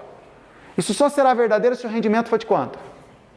Então, a gente sabe que a quantidade esperada, que é a que vem do cálculo estequiométrico, é para um rendimento de 100%. Só que nem sempre, eu sei lá o que eu fiz, lambi no meio que eu estava fazendo, deu 32 bolinhas. 32 bolinhas, tem algum cálculo que prevê que darão 32 bolinhas? A quantidade real que eu obtive, tem algum cálculo que você possa fazer? Não, tem que ser dado ou você tem que calcular essa quantidade. A quantidade real, que é o que deu na prática, é proporcional ao percentual de rendimento. Você precisa levar esse esqueminha para a prova, se falar em rendimento. Quantidade real, sai do cálculo. Quantidade esperada, sai do cálculo, é o que o cálculo previu. Quantidade real, não tem cálculo que me dê esse valor, a não ser que ele me der o rendimento. Rendeu 50%, 12 ia formar 44, rendeu 50%, 22. Ele teve que me falar que rendeu 50%. Aí ele fala, 12 gramas de carbono foram aquecidos, queimados e deu 20 gramas. Deu 20 gramas. Deram 20 gramas, melhor dizendo. Deram 20 gramas. Mas é para dar 44, tudo bem. E esse 20 é o que eu esperei obter ou o que eu obtive? Massa real. Aí eu vou poder calcular quanto rendeu. 44, 100%, 20x. Certo? Não pode esquecer que o rendimento, a quantidade esperada, vem do cálculo. Aí o que está escrito aí? A minimização do tempo de custo, aí ele deu essa fórmula que é mais... Eu não sei resolver a questão por essa fórmula, eu me perco sempre quando ele me dá essa fórmula. Eu me perco quando eu vou resolver a questão por essa fórmula. Falou em rendimento, ó. Ele quer saber o seguinte, o rendimento molar da reação, o rendimento, ele quer o rendimento. Acabou, quer o rendimento, eu vou fazer do meu jeito. Qual que é o meu jeito de fazer cálculo estequiométrico? Monta a reação. É uma halogenação? Não, não é uma halogenação, é uma substituição. Brometo de metila mais hidróxido de sódio, formando brometo de sódio, mais metanol. Tá. O que está escrito aqui? O rendimento ele quer em que 32 gramas de metanol foram obtidos. Qual é o erro do aluno? Botar o 32 aqui. Por que é o erro do aluno? Porque aí você vai ficar sem incógnita. Produto obtido, ele me disse que obteve. Isso é proporcional a 100% de rendimento? Não, isso é o que aconteceu. O grande erro do aluno é meter um 32 aqui de cara, aí não vai fazer questão. Quanto que eu obtive? Eu não sei, eu sei, 32, né? 32. Mas quanto que ele falou que usou? 142,5 de brometo de metila. Me deu, aí o cara põe aqui, 32 de metanol. Não é isso? E aí, tua incógnita? Cadê a tua incógnita? Alguém está no lugar errado. O que eu tenho que interpretar? Obtida. Se eu tivesse escrito isso, quantidade esperada, sai do cálculo. 32 não é o que se esperou, é o que ele obteve. Então, vou meter o 32 aqui. E eu preciso da quantidade o quê? Esperada. X. Acabou o exercício. 1 mol de brometo de metila, o bromo é 80, né? Ele me deu como 80? Deu. 80 com 12, 92, 95. 95 gramas, formar-se-ão 12 com 16, 28, 32. É isso? Correto ou não? Meu X é 95 por 42,5 dá 1,5. 1,5 embaixo. 1,5 vezes 32 dá 48. 48 gramas. Isso é o que eu obtive ou o que eu esperava ter obtido? Isso é o que a reação me contou. A receita da vovó falou que era para ter 40 bolinhas de brigadeiro, deu 32. 48 era para um rendimento de 100%. Na prática deram 32. X. X é 32 por 48 vezes 100. 32 por 48, divide por 16, dá 2 terços de 100, 66%.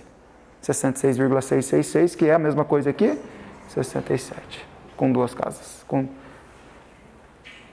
Entendeu, criança? Lembre de fazer isso na prova, na questão de rendimento. Isso vai te orientar. Fazer antes de começar a questão, para saber que dado você tem. Então dá para entender, gente? Como é que você chama, filho? Eduardo. Você pesca, Eduardo? Não. Todo japonês pesca. Eu estou numa colônia lá, agora eu virei pescador de Eduardo. Eu sou amigo de metade da japonesada de Campo Grande. Quando é assim, algum primo, tio teu. Qual é o seu sobrenome, Eduardo? Hã? Você é parente do Iago? Dei aula para ele. Ele já está fazendo faculdade? Tá. Onde? Rapaz, mas eu enchi o saco dele. Ele foi meu aluno, quando eu tive o curso a primeira vez, em 2014, ele foi um dos meus alunos. Era ele e tinha um amigo dele, aí ficava enchendo o saco um do outro. Esqueci o nome do amigo dele. Eu falava que o Iago... ele cortava o cabelo, eu falava assim, você não vai cortar o cabelo direito? Ele põe pro lado assim. A mãe dele era dona do laboratório que hoje é de um amigo meu, o Lab Minei. Ela trabalha lá ainda, quem comprou foi o Eduardo Onoda. Ele, o sócio dele, japonês, pesca comigo. Agora vamos falar de DBO. DBO. Eu vou pescar num tanque, não estou só contando história, é da explicação, tá? Eu dou aula de química para os caras lá toda vez. Outro dia eu falei, expliquei, eles me chamam de professor lá também. Ô professor, por que está verde? Então responda para ele, por que o tanque ficou verde? O que aconteceu no tanque para criar uma camada verde em cima do tanque? Eutrofização. Por que eutrofizou? Muita matéria orgânica, pouco o quê? Oxigênio. Aí eu expliquei, então, eu falei para os caras lá, ó, diminuiu, a gente jogou muita ceva, que é ração no tanque, pouca oxigenação, né? Você tá eutrofizando. Aí o cara falou, nossa, ficar do lado do professor é bom, não entendi nada, mas é bom, não entender nada, mas você entende. Faltou o quê? Oxigênio. Estava pouco aerado o tanque, eutrofizou. Quer dizer que a demanda bioquímica de oxigênio do tanque tem muita matéria orgânica lá. A DBO do tanque está alta ou está baixa? Essa é uma confusão que o aluno faz. DBO, tem pouco oxigênio no tanque. Perfeito. Porque a demanda está alta. Eu posso ter dissolvido a mesma quantidade que eu dissolvi na semana passada. Só que como eu aumentei a carga de matéria orgânica da água, a água começou a requerer mais oxigênio para ser transformada, para ser oxidada a matéria orgânica. Então começa a faltar oxigênio para o peixe está quase morto, assim, pode dizer, ele vem mais devagar, não está com energia, porque está faltando oxigênio para ele come menos, né? Então a DBO é demanda bioquímica de oxigênio.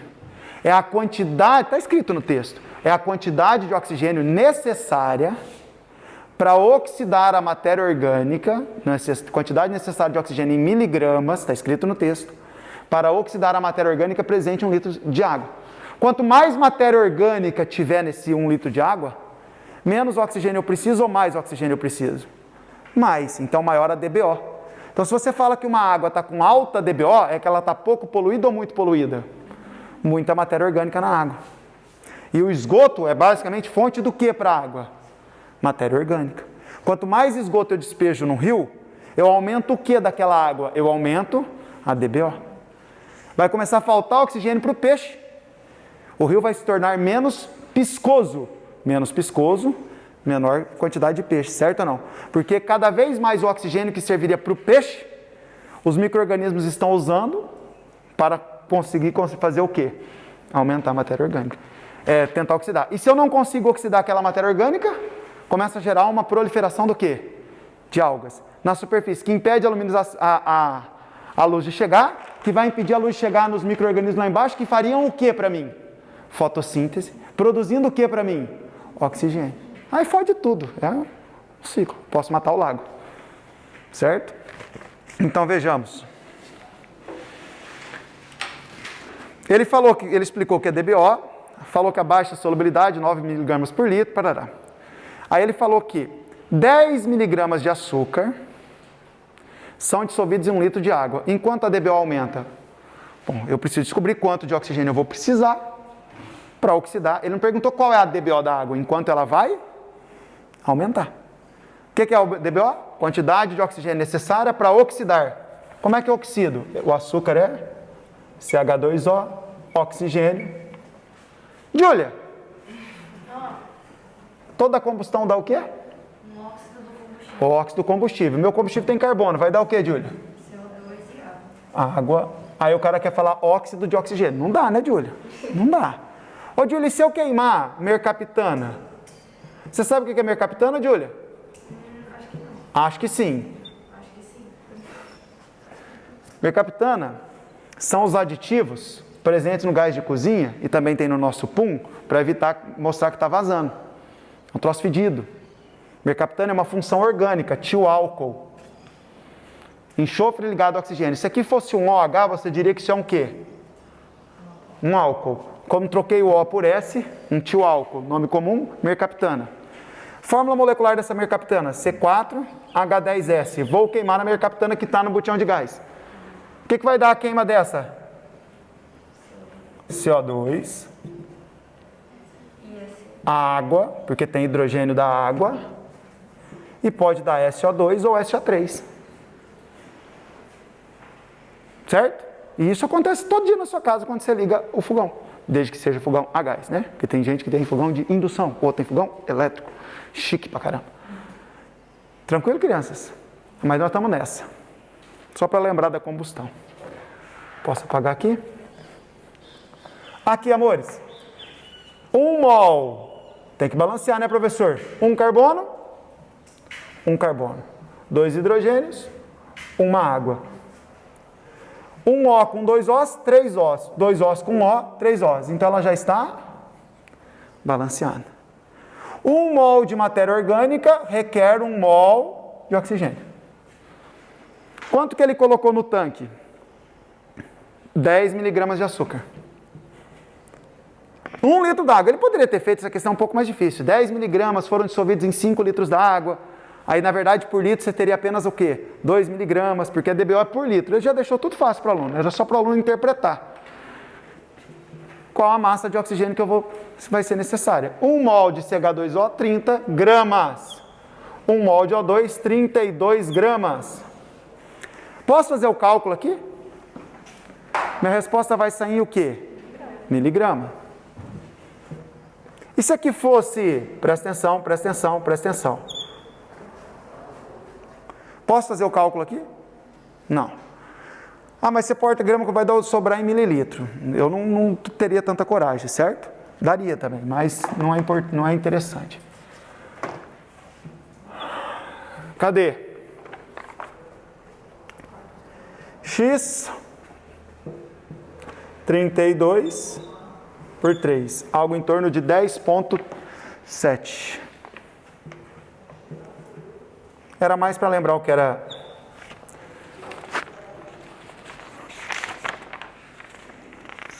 Osmose. Osmose. O que é osmose? Oi, amor. Mas a resposta é 1,7, não é? Não. Não é que pode ser aumentado? É, então. É de 9 para 10,7. Não, mas 9 é a dissolução do oxigênio na água. 9 não tem nada a ver com a DBO. Ó, Amanda, eu tinha um tanto de açúcar. Já tinha uma DBO. Pus mais 30. Pus mais 30 de açúcar. Esses 30 faz com que a DBO aumente em quanto? Esses 30 não é a quantidade final, é o que eu pus. Eu tinha um tanto. Eu tinha um tanto, não é 30, 10, desculpa. Eu tinha um tanto. Então eu tinha uma DBO lá de 20, sei lá. De 5, de 10, de 20. Eu pus mais 10. Esses 10 miligramas, esses 10 que eu coloquei, requer 10,7 miligramas de O2. Só esses 10. Então, isso já é o incremento. Aumentou em 10,7. Isso aqui não é o final. Quanto que é o final? Não sei, eu não sei quanto tinha antes. Você entendeu? Esses 9 miligramas por litro não tem nada a ver com a DBO. Isso já diz a solubilidade do oxigênio na água. O quanto o oxigênio consegue se dissolver na água. Né? No máximo 9 miligramas por litro. Então, ó. Se eu preciso de 10,7, eu vou consumir todo o oxigênio e ainda vou esperar ele dissolver de novo para acabar. Por isso que aumenta a matéria orgânica. Porque eu não tenho oxigênio suficiente. Entendeu? Entenderam mesmo? O que é osmose? Passagem do solvente do meio menos concentrado para o meio mais, é isso? Qual a função disso? Tem aluno que fala, vou estudar por osmose. Põe o livro na cabeça. Mostra que não sabe nem o que é osmose. Primeiro que, quem é mais concentrado então, já que você está querendo pegar do livro? Você está querendo passar para o livro? Ou pegar do livro? Quem é mais concentrado? Em conhecimento, o livro ou você? O livro. Se você está querendo que o livro passe conhecimento para você, você teria que estar mais concentrado que ele. E se você está querendo aprender com o livro, é porque ele sabe mais que você. Você não vai passar, você vai perder conhecimento pondo o livro na cabeça. Isso é só para mostrar. Eu vivia meus colegas de terceiro ano de química, andando num corredor, falando, estou aprendendo por osmose. Eu falava, coitados, nem osmose eles sabem o que é. Como é que eu vou formar com esses caras, né? E passando lá. Não é. No máximo, eu poderia dizer que o conhecimento é um soluto, e aí ele passaria por difusão. Que é a passagem do soluto, eu ponho água com açúcar. Não mexo. Ponho pouco açúcar, não mexo. Daqui a um certo tempo, o açúcar some. Por que o açúcar sumiu? Porque ele difundiu do meio mais para o meio o quê? Menos. Soluto. Não atravessou membrana permeável, semipermeável. Osmose.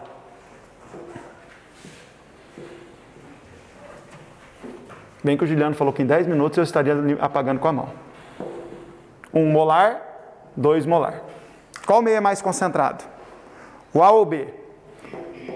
O B. O que eu quero fazer? Eu tenho uma membrana semipermeável. Eu quero igualar as concentrações. Como é que eu poderia igualar as concentrações? Ou eu aumentaria soluto aqui, ou eu aumento a quantidade do que aqui? Solvente. Molaridade é número de mols sobre volume. O número de mols não vai mudar. Se o volume aumentar, a molaridade diminui. Então aqui a molaridade tende a cair se o solvente aumentar. Desse lado, se está vindo solvente para cá, é óbvio o que vai acontecer com o volume desse lado? Vai diminuir. Se o volume vai diminuir, a molaridade vai aumentar, uma hora elas se igualam. Então a osmose ocorre na tentativa de igualar as pressões osmóticas. As concentrações, nem sempre. Porque eu tenho soluções de diferentes concentrações com mesma pressão osmótica. Pressão osmótica é proporcional às partículas e não ao soluto. Aqui, eu vou admitir que aqui é glicose e aqui é frutose. Então agora sim, agora eu sei que eu posso garantir que aqui tem mais partícula que aqui. Porque se aqui fosse NaCl, qual delas tem maior pressão osmótica? É igual. Porque a pressão osmótica é proporcional à concentração de partículas. Toda ose, glicose, frutose, sacarose, é uma substância molecular que não ioniza. Então o que eu tenho de soluto é o que eu tenho de partícula. Quanto que eu tenho de partícula aqui? 2 molar de partícula. Quanto que eu tenho de soluto aqui? 1 molar de soluto. Mas ele dissocia 100%, é ou não é? Então quanto que eu vou ter de partícula aqui? 2 molar. Elas têm a mesma pressão osmótica, então elas são isotônicas. Então, aí eu pergunto, sendo isotônicas, perguntem. Pergunta boa para o Enem fazer. Se aqui fosse sal, elas são isotônicas. Haveria troca de solvente entre os frascos? Sim. Sim. Constante na mesma velocidade, proporção. Porque eu não posso esquecer que, voltando aqui para a frutose, voltei para a frutose. Correto ou não? Aqui se torna hipotônico aqui. Correto ou não? Então o solvente veio do meio menos para o meio mais. Tem solvente vindo para cá e solvente vindo para cá. Só que no final das contas, é como se tivesse solvente indo apenas do meio A ao B. Mas eu tenho que lembrar que isso é equilíbrio, que é dinâmico, ocorre o fenômeno nos dois sentidos. Só que a velocidade do solvente A para o B é maior do que B para A. Até que as concentrações se igualem? Não, até que as pressões osmóticas se igualem. Porque eu te provei que eu posso ter concentrações o quê? Diferentes com a mesma pressão osmótica. Como é que calcula a pressão osmótica? Não, professor, isso é para gases, tá? Mas a fórmula serve. Só que, lógico, a gente faz um ajuste. Como a gente está trabalhando com soluções, joga o V para cá. O que é N sobre V? E a pressão osmótica a gente chama de π, M, R, T. Vezes I. O que é esse I? É o ajuste, fator de Van Hoff. número de partículas que ela pode gerar, certo? Como aqui, quem lembra, o I para glicose é 1, porque uma glicose é uma partícula, e para o sal de cozinha é 2. Por isso que mesmo elas têm, vou aplicar. Para a glicose, vamos que dependendo da temperatura, 1 molar, o R eu não sei qual é, a temperatura eu não sei qual é, e o I vale 1. Certo? Era 1 molar não, glicose eram 2 molares. Qual que é a conta? 2 RT, essa é a minha pressão osmótica, certo? No outro lado, o sal de cozinha, quando era sal de cozinha, 1 molar, o R vale R, o T vale T, e o I vale 2, que ele tem 2 íons e dissocia 100%. Qual que é a minha pressão osmótica? 2 RT. Então, apesar das molaridades serem o quê? Diferentes, como os Is, que são os ajustes de fator de Van Hoff também são diferentes, as pressões osmóticas seriam o quê? Iguais. E o que define é a pressão osmótica, certo? Então, vamos lá. A osmose é um processo espontâneo que ocorre em todos os organismos vivos e é essencial à manutenção da vida. Uma solução 0,15 mol por litro de cloreto de sódio possui a mesma pressão osmótica das soluções presentes nas células humanas. É o soro fisiológico. Né? A imersão de uma célula humana em uma solução 0,20 mol por litro tem como consequência. Então vamos desenhar. Célula, que ele me disse que qual é a concentração de cloreto de sódio da célula? 0,15. Ele falou que ele era a mesma concentração. Certo ou não? Resolveu botar a célula numa solução 0,20. Como é o mesmo soluto, eu nem preciso olhar para a fórmula. O I é igual, aí a concentração, se o I é o mesmo, a pressão osmótica fica proporcional à molaridade. Como é o mesmo soluto, não tem como ter pegadinha, certo ou não? Amores, o que vai acontecer? Qual é o meio menos concentrado? Então, a água vai entrar numa maior velocidade que ela vai sair. Quem que passa pela osmose? Soluto, solvente, ou soluto e solvente, só soluto ou só solvente? Só solvente. Então, olha lá. A absorção de íon sódio sobre a superfície da célula. Não, isso não é osmose, sódio é soluto.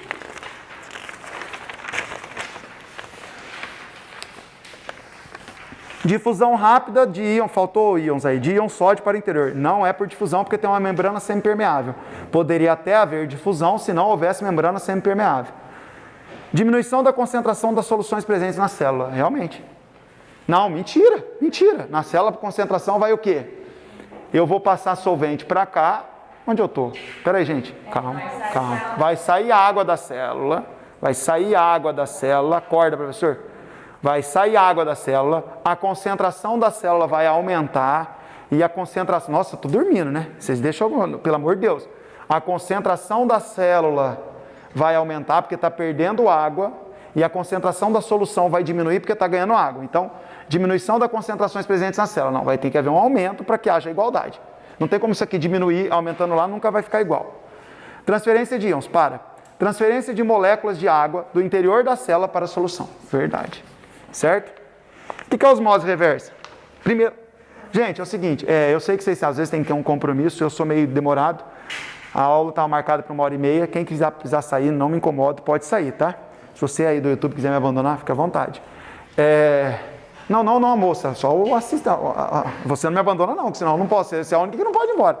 Como é que você chama? Teiciane. Meu Deus. Como que se escreve, Teiciane?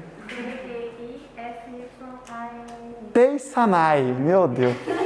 Meu Deus. Teicianai. É porque eu não vou deixar de falar, porque vai cair no Enem. Cadê a menina que acorda a hora que eu falo que vai cair no Enem? Tá aqui. Vai cair no Enem. O que é pressão osmótica, que muitos não entendem, sabem calcular, mas não entendem o conceito de pressão osmótica, e osmose reversa tem que cair no Enem um dia e vai ser nesse. Espero que seja. Na verdade, já caiu uma vez a osmose reversa. Já caiu. Senhores, o que é a pressão osmótica? Não. Para impedir a osmose. Pressão, o cálculo eu posso fazer sobre a solução, certo? Existe algum aparelho, que se é uma solução desconhecida, que eu não sei a concentração, nem sei quem está lá e quero medir a sua pressão osmótica.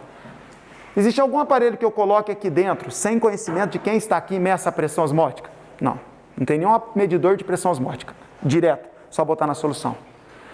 Só que você me disse que a água está vindo para cá, concorda? Então, o que é a tendência? É o volume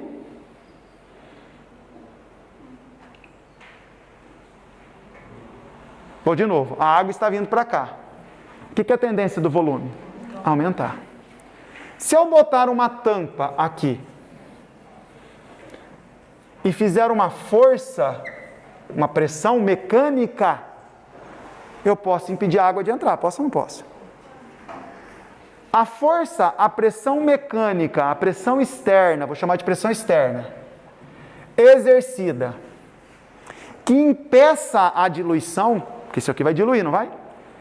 A força que eu tenho que fazer para impedir a diluição é igual, quando isso aqui entra em equilíbrio, ela não está descendo nem subindo, é igual a força aqui de baixo, certo ou não?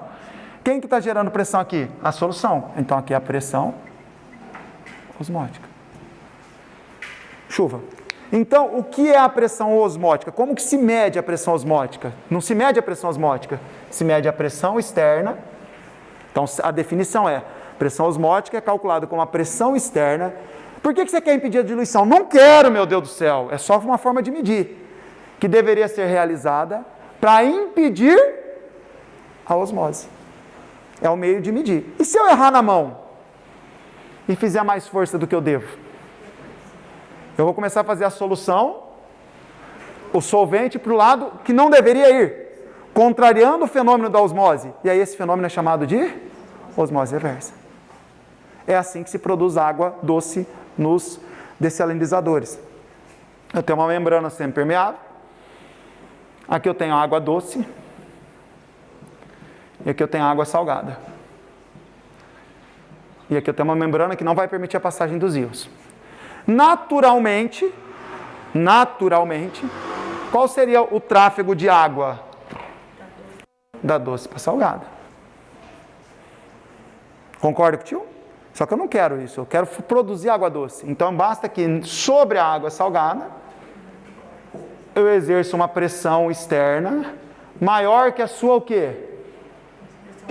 Pressão osmótica da água, fazendo com que a água vá no caminho contrário da osmose, que é um fenômeno espontâneo. E aí eu começo a obter água o quê? Doce. Entendeu? Isso é osmose reversa. Júlia. Bruno. Eduardo? Eduardo. Meu amigo também chama Eduardo, o pescador lá. Você é a? Clara. E você? Duda. É muitos nomes. Não gravo de ninguém. Só da Iluminanda que enche muito meu saco, sabe? Não para de me encher o saco. Uma dúvida por hora. Amores, agora vamos falar de equilíbrio químico. Rapidinho aí a gente vai embora. O professor Juliano falou que se eu atrasasse muito ele ia pagar almoço para todo mundo. Fica tranquilo. Cobrem dele, tá? Ô, Tassiane? Teiciane? Tá saindo meu áudio aí? Tá? Tô saindo bonito no vídeo, Teiciane? Não é difícil, né? É só aparecer. Muita beleza. Tô com medo depois dessa aula a Globo me chamar pro BBB.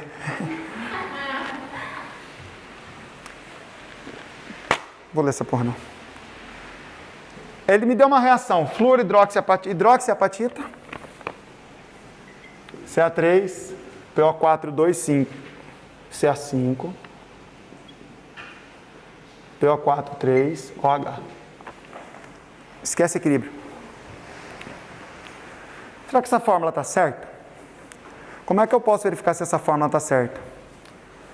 Qual que é a carga de cada cálcio? Qual que é a carga de cada fosfato? -3. Qual que é a carga da hidroxila? 5 cálcios. Mais 10. Isso é NOx, mas não é NOx, que eu não estou trabalhando NOx, estou trabalhando com as cargas. -9, -1. Fechou, então a fórmula está certa. Certo? Só para lembrar, né? Nunca caiu no Enem, mas vai que. Formou 5 cálcios, mais 3 fosfatos, mais hidroxila. Ele fala que aqui desmineraliza e aqui mineraliza. O que que desmineraliza meu dente? Isso aqui é sólido. Consumiu o esmalte do dente, que é formado por hidroxiapatita. Correto ou não? Tô acabando, tá, Juliano? Como que eu posso desmineralizar? Trazendo equilíbrio para cá. É ou não é? E como é que eu desloco o equilíbrio? Vamos fazer uma revisão de deslocamento de equilíbrio. Existem 3 possíveis formas de deslocar um equilíbrio. Lembrando que catalisador não desloca equilíbrio. Como que se desloca equilíbrio? Aumentando o quê? Mexendo com o quê? Com a concentração. Quando eu aumento a concentração, desloca para o lado oposto. Oposto, não tem... O que é o oposto? Depende de onde eu estou. Oposto depende do referencial. Aumentei fosfato, lado oposto. Aí favorece os reagentes. Aumentei hidroxiapatita, que é impossível porque ele é sólido. Você não tem como mexer na concentração de um sólido. Mas, aumentei hidroxiapatita, vamos supor que ele fosse aquoso. Vai deslocar oposto a ele. Favorece os produtos. Diminuir, então, oposto. Que depende de quem que é o lado oposto. Diminuir concentração, isso buga aluno, mesmo lado. Por que buga? Diminuir hidroxila, isso foi minha ação. Ação. Diminuir hidroxila. Ação. Qual que é a reação da reação química? Deslocar para o lado dela. Sentido dos produtos. Qual é a consequência? Consequência. Isso mata todo mundo. O que vai haver como consequência da concentração de hidroxilas? Aumentar. Isso mata o aluno. Ele fala, não é possível, eu estou tirando, vai aumentar? É exatamente isso. Eu criei uma ação externa tirando. A reação química vai tentar responder à minha ação. Eu tinha uma quantidade de hidroxilas, estava aqui. Joguei a concentração dela lá para baixo, não é uma curva, eu fiz manualmente, então eu tirei hidroxila. O que a reação química vai tentar fazer? Repor o que eu tirei. Você não está falando que vai vir para o produto? Então quer dizer que eu vou produzir hidroxilas para tentar repor o que o maluco foi lá e tirou. Então, em relação ao momento da perturbação do equilíbrio, o que vai acontecer com a concentração de hidroxila? Vai aumentar. Ela nunca vai voltar ao patamar anterior, não vai. Mas em relação ao momento da perturbação, o que vai acontecer com as hidroxilas? Aumentarão. Só a hidroxila que vai aumentar? Eu consigo produzir só a hidroxila? Vai aumentar mais o quê? Como eu não tinha mexido com o fosfato tinha um tanto. Vai aumentar mais do que já tinha. Vai ter mais do que tinha antes no momento da perturbação. Lógico, se eu comparar antes da perturbação com após a perturbação, eu tenho menos hidroxilas. Tem ou não tem? Só que a pergunta nunca é essa. É em relação após a perturbação. O que a perturbação causou? Um deslocamento no sentido dos produtos. Aumento de cálcio, aumento de fosfato e, sem medo, aumento de hidroxilas. Será que eu vou regenerar o esmalte do dente a patamares anteriores? Creio que não. Creio que não. Só por um momento básico de hidroxila. A não ser que eu der um contínuo inserção de hidroxilas no meio, certo? Vamos lá. Mais pressão não, temperatura. Desloca para o lado, aumento da temperatura. Favorece que lado? Endo. E a diminuição da temperatura favorece que lado? Exo. Aí eu pergunto. Muita atenção nessa. Quando eu aumento a temperatura, eu favoreço ambas as reações, verdadeiro ou falso? Verdadeiro, só que favorece mais a endo. Toda reação, independente se endo ou exo, quando aumenta a temperatura, aumenta a velocidade. Qualquer reação, aumentou a temperatura, aumenta a velocidade. Aumentou a temperatura, aumenta a velocidade. Qualquer reação. E deslocar equilíbrio é mexer com velocidades. E quando eu aumento a temperatura, eu aumento a velocidade da endo e da exo. Verdade!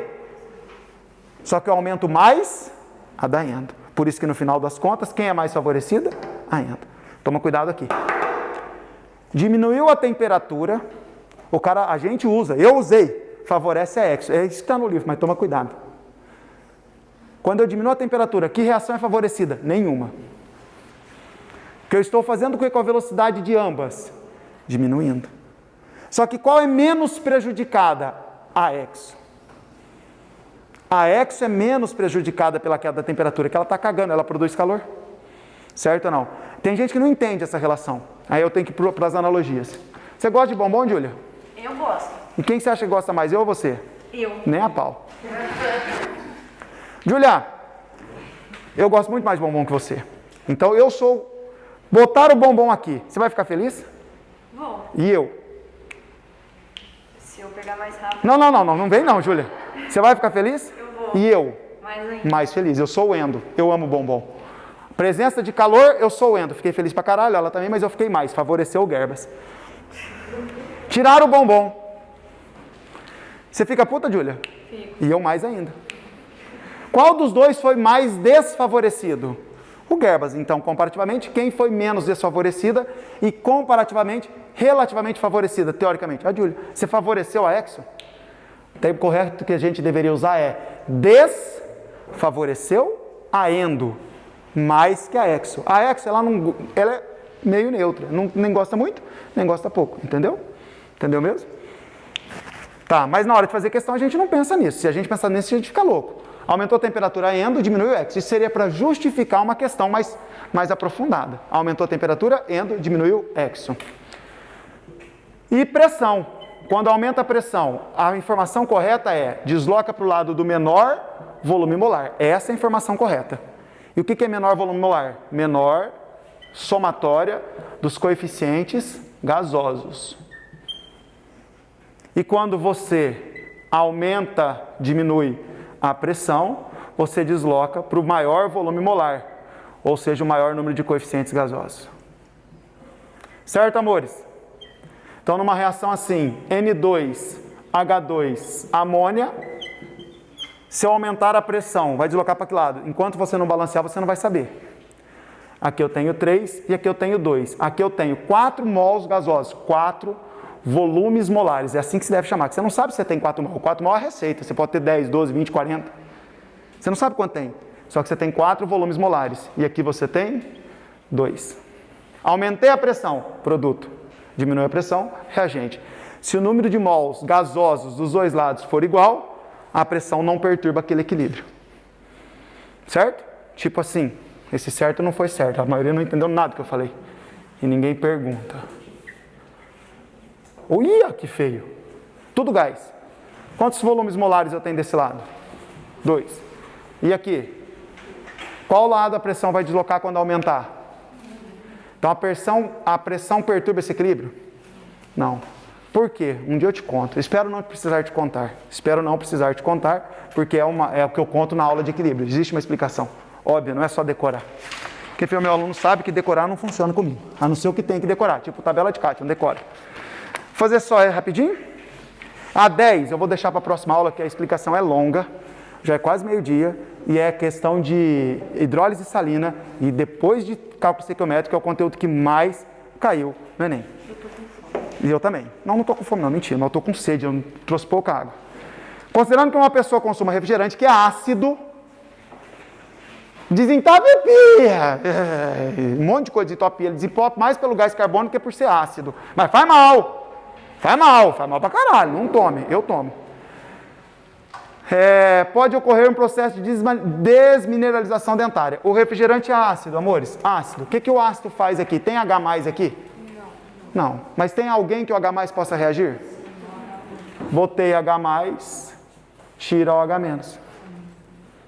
E se eu tirar o OH-, vai deslocar no sentido dos produtos, que é o processo de desmineralização.